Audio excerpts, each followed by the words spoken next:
कृष्ण प्रणम्यादौ विलाविग्रहधारिणं पवित्रं भगवन्तारं चित्परं केवलं युगम्। श्री गोपाल कृष्ण महाराज की जय। आज मैं इस चैनल के माध्यम से आपसे बात कर रहा हूँ, वो जय श्री कृष्ण पंथ यूट्यूब चैनल और इस चैनल के निर्माता संत परमार्थ सेवक आशीष गांधी यहाँ उपस्थित है और इस चैनल के अधिकृत प्रवक्ता हमारे मित्र आदरणीय श्रद्धेय महंत श्री चक्रपाणी बाबा जी धाराशिवकर। मुझे खुशी हो रही है इस बात की कि यहाँ में श्री क्षेत्र वाकी तालुका आष्टी जिला भिंड, यहाँ श्री चक्रधर स्वामी जी का महातीर्थ स्थान है। वंदन करने के लिए आया था। संत आशीष जी मिले, हमारे चक्रपाणी बाबा जी मिले और जिनके आश्रम में मैं यहाँ हूँ वो मेरे से बड़े हैं आदरणीय श्रद्धेय महंत श्री कृष्णराज बाबा जी लासुरकर। आज इस चैनल के माध्यम से मैं ये बताना चाहता हूँ कि 4 युग बताए गए हैं शास्त्र में। पहला कृतयुग, दूसरा त्रेतायुग, तीसरा द्वापर युग और चारों जो है कलियुग। तो इस 4 युग में ईश्वर अवतार धारण करते हैं, मतलब मनुष्य जैसा शरीर धारण करके हमारे बीच में आते हैं। जैसे गोपाल कृष्ण महाराज आए थे, अर्जुन को ज्ञान बताया। श्री दत्तात्रेय प्रभु महाराज जो माहौलगढ़ में विराजमान है, जैसे उन्होंने भी भक्त लोगों को ज्ञान दिया, उद्धार किया।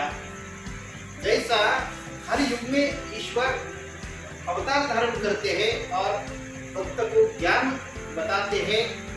ज्ञान और प्रेम ईश्वर प्राप्ति के 2 उपाय बताए हैं शास्त्र में। जिसको जो ठीक लगता है उस माध्यम से ईश्वर के और बढ़ते हैं, कदम बढ़ाते हैं और परमेश्वर के सानिध्य में पहुंचते हैं, जिसको मोक्ष कहते हैं। तो ऐसा ईश्वर का जो ज्ञान है वो संत लोग उनके गुरुजनों के सानिध्य में वो ज्ञान प्राप्त करते हैं। और ये जो ज्ञान है, ये ज्ञान जो अपने भारत भूमि में जन्म लिए हुए संभक्त हैं उन तक पहुंचना चाहिए। इसीलिए जो कीर्तन माध्यम है भारत में, ज्यादातर महाराष्ट्र में, तो कीर्तन के माध्यम से मैं पूरे मतलब संतों की सेवा करता हूँ, ये ज्ञान उन तक मैं पहुँचाता हूँ।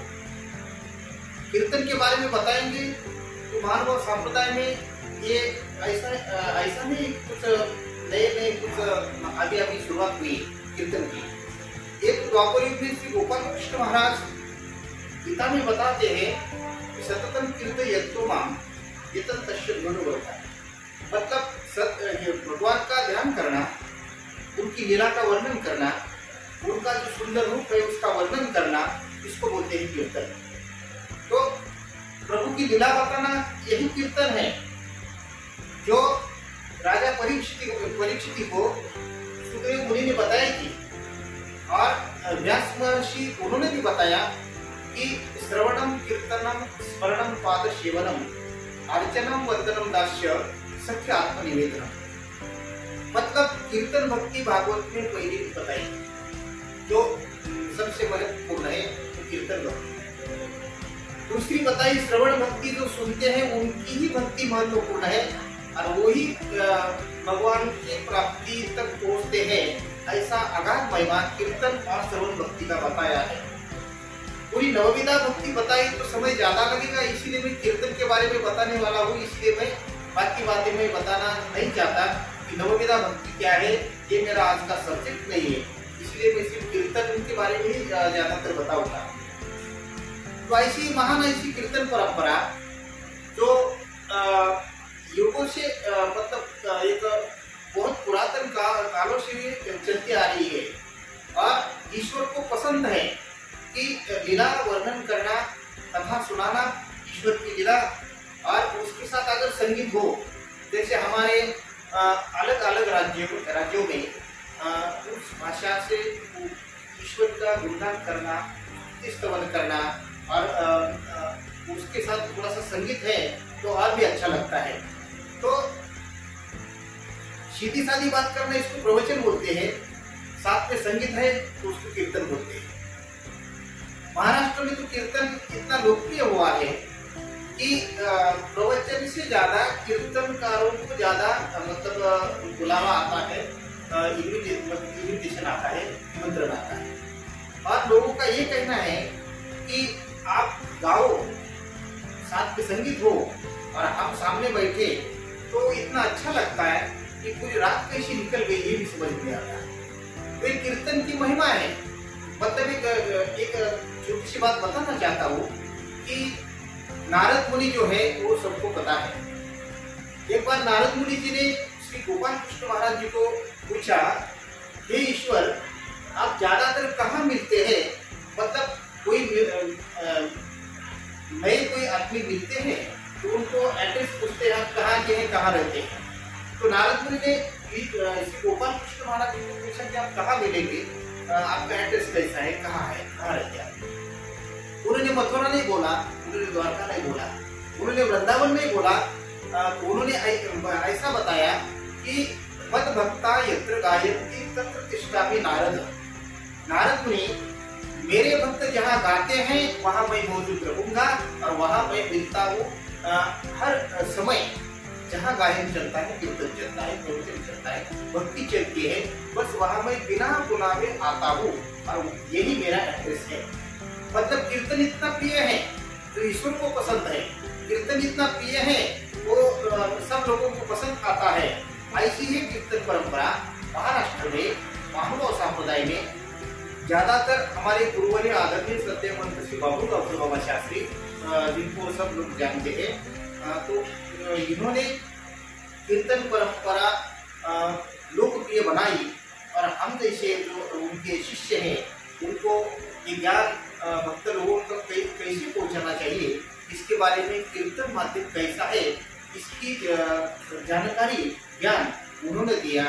ये हमारे मानव संप्रदाय के बहुत सारे कीर्तनकार और प्रवचनकार इनके वो गुरुवरे हैं। ये विशेष करके मैं यहाँ उल्लेख करना चाहता हूँ। हमारे आदरणीय मंत्र कृष्णदास बाबा, इनको भी आदरणीय बाबू डॉक्टर बाबा जी का सानिध्य प्राप्त हुआ है। उनका हमारे जो चक्रपाणी बाबा जी है प्रवक्ता इस चैनल के, उनको तो बाबा बचपन से ही ज्यादातर चाहते हैं, प्यार करते हैं। जब मिलते हैं हमारे विकास बाबा मतलब चक्रपाणी बाबा, बड़े प्यार से वो बुलाते हैं, पास में बिठाते हैं, पूछताछ करते हैं। ऐसा जो लोकप्रिय व्यक्तिमत्व जिनका, वो आदरणीय हमारी गुरुवारी बाबू जी पूरे महाराष्ट्र में और पंजाब तक उन्होंने ये ज्ञान कीर्तन के माध्यम से ज्ञान को पहुंचाया, ऐसा कीर्तन है। और अब बात ऐसी हमारे विकास बाबा जी, चक्रपाणी बाबा जी ने बोला कि हम तो ज्यादातर मराठी में बात करते हैं, तो हिंदी बात करने की कोशिश करते हैं, कभी कभी बोलना पड़ता है, कीर्तन तो मराठी में ही करते हैं। चलो ठीक है, कथा वगैरह जो हम सुनते हैं, भागवत कथा सुनते हैं, अलग अलग चैनल पे सुनते हैं, जैसा संस्कार चैनल है और अलग अलग के जो प्रोग्राम प्रसारित किए जाते हैं वो बहुत सारे चैनल हैं। तो ये तो ठीक है, तो ऐसा मतलब जो स्टेट है जहाँ वो लैंग्वेज मतलब लोगों को समझ में आती है, उस लैंग्वेज के हिसाब से उसको आत्मसात करके उस लैंग्वेज के माध्यम से उन लोगों को बात करना वो तो ठीक ठाक लगता है। और हिंदी तो पूरे देश में चलती है। तो कीर्तन के बारे में बताएंगे तो बस वारकरी संप्रदाय इस महाराष्ट्र में एक बहुत बड़ा संप्रदाय है, उनका जैसा है वो कीर्तन करते हैं। मानव संप्रदाय में भी कीर्तन चलता है, लेकिन अलग बाकी जो संप्रदाय है उनका और मानव संप्रदाय का ये इतना डिफरेंस इतना बड़ा बहुत बड़ा ही है। एक भक्ति करने वाला संप्रदाय मानव संप्रदाय, एक ईश्वर के मार्ग पे चलने वाला जो जो पंथ है, संप्रदाय है, वो हाँ वैसा है। तो वो तो बात ठीक है, वो तो डिस्कस करके वो तो समझाने की बात है कि एक आदमी ईश्वर की भक्ति करते समय मतलब बाकी देवताओं की भक्ति करने की जरूरत नहीं है, कि तो ईश्वर ने ही बताया है और मिश्र भक्ति किसी ने ही बताई नहीं है। तो बात ऐसी है कि कीर्तन श्री चक्रधर स्वामी जी को प्रसन्न है, कीर्तन श्री गोपाल कृष्ण महाराज जी को प्रसन्न है, मतलब उनको भी ये पसंद है। जब पंचकृष्ण हमारे हैं, जब वो आते थे उनके सानिध्य में बसते थे, प्रभु को प्रसन्न करने के लिए जो उनका स्तुति स्तवन करते हैं, गुणगान करते हैं, गुण वर्णन करते हैं, कि कीर्तन बोला जाता है। और ऐसा एक कीर्तन महाराष्ट्र में मैं तो हमेशा करता हूँ। और आज मुझे खुशी हो रही है कि इस चैनल के माध्यम से मैं बताना चाहता हूँ, ये कीर्तन जो है, कीर्तन जैसा सीधा साधा मतलब जो बोलते हैं ईश्वर के पास पहुंचने के लिए माध्यम और कौन सा ही नहीं है। राजा परीक्षित सुनते सुनते भगवान के पास चला गया, प्राप्ति उसको मिल गई। कीर्तन बहुत सारे संत करते हैं, उनका उद्देश्य यही है कि हम भी प्रभु का गुणगान करेंगे, सब भक्त लोगों को ही गुणगान करने का सिखाएंगे। और इससे बड़ा प्रेम का उपाय, ईश्वर प्राप्ति की तरफ जाने का उपाय जहाँ दूसरा कौन सा नहीं है, ऐसा श्री चक्रधर स्वामी जी ने ही बताया है। और इसीलिए इस माध्यम से मैं बताना चाहता हूँ कि महाराष्ट्र की कीर्तन परंपरा, और इस कीर्तन परंपरा के माध्यम से हम भक्त लोगों के पास हमेशा पहुँचते हैं, उनको ज्ञान बताते हैं, उनके हृदय में जो अज्ञान है, जो अंधकार जो है अज्ञान रूपी, वो दूर करने की कोशिश हमेशा हम करते हैं और ये हमेशा चलता रहेगा।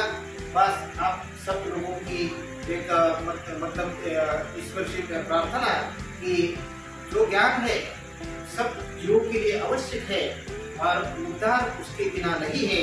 इसलिए ये परमेश्वर जो ज्ञान बताते हैं वो आत्मसात करना जरूरी है। इतना ही मैं बताता हूँ। और उस ये जो चैनल है जय पंथ, इनको बहुत सारी बधाइयाँ देता हूँ कि महाराष्ट्र में आपका स्वागत है। आपको मिलकर बहुत खुशी हुई और ऐसा ही धर्म कार्य आपके हाथों से होता रहे, इतना बताते हुए मेरे दो शब्द में यहाँ समाप्त करता हूँ। धन्यवाद।